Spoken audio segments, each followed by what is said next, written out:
A lot of focus on the balloon that was shot down over the weekend. Yeah, there are other ways, though, countries spy on us. We have Dr. Richard Sindelar, assistant professor and director for the Center of International Studies at the University of St. Thomas, joining us live. It's always good to see you. Thanks for sitting up here with us. You know, China's still not admitting that this was a military balloon. They're saying that this was a civilian aircraft collecting weather data. Why would they use a balloon versus a satellite? Well, part of it, I think, is the People's Liberation Army is simply in that sort of architecture of what defense agencies have somehow decided that balloons offer additional intelligence. They believe, getting back to kind of some of the old school stuff, adds something. I think a satellite or cyber hacking is probably much more efficient than a balloon. Now, what is your take on everything else that's going on as far as possible spy tactics are concerned, including TikTok? Now, there is talk in Congress to try to put bans all over the place for this. What is your thought on that, and what kind of information would they be getting from that anyway? They amalgamate TikTok. They do supposedly monitor it. There's a dispute about whether it's monitored in the United States or with the separate corporate arrangements. Maybe it's not. I'm pretty sure it is monitored. In that case, they're catching all your social media contacts, what you do, what you like, and what they'll do eventually is they might knock on your door or meet you at the bar and say, hey, you're in a sensitive job. Would you mind maybe earning an extra $10,000 by slipping us a few pieces of paper? So it's a great way to track who might be somebody to give you information later. The governor of Texas given state agencies till next week to show their plan for how they're going to, implement a no TikTok ban in the workforce. Yeah. What about hacking? That seems like it's the oldest form of spying, but that's still a threat, right? Well, I think that it's funny. The balloon is kind of old school, kind of old Cold War. I was kind of chuckling that they even had one up there.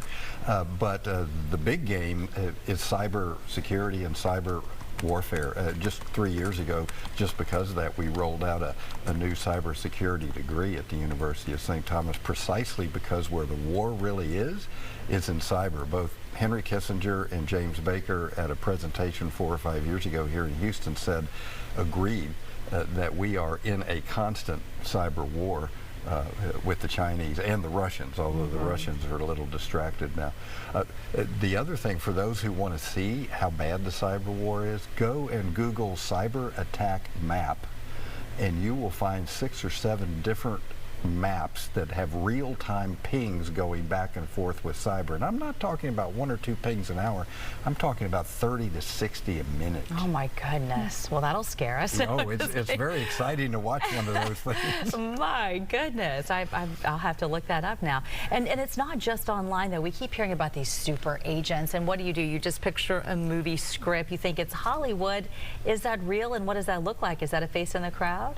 Oh yeah, probably still the gold standard of intelligence is what they call human intelligence, because they can tell you not only the information, but what is the intention, what is the thinking.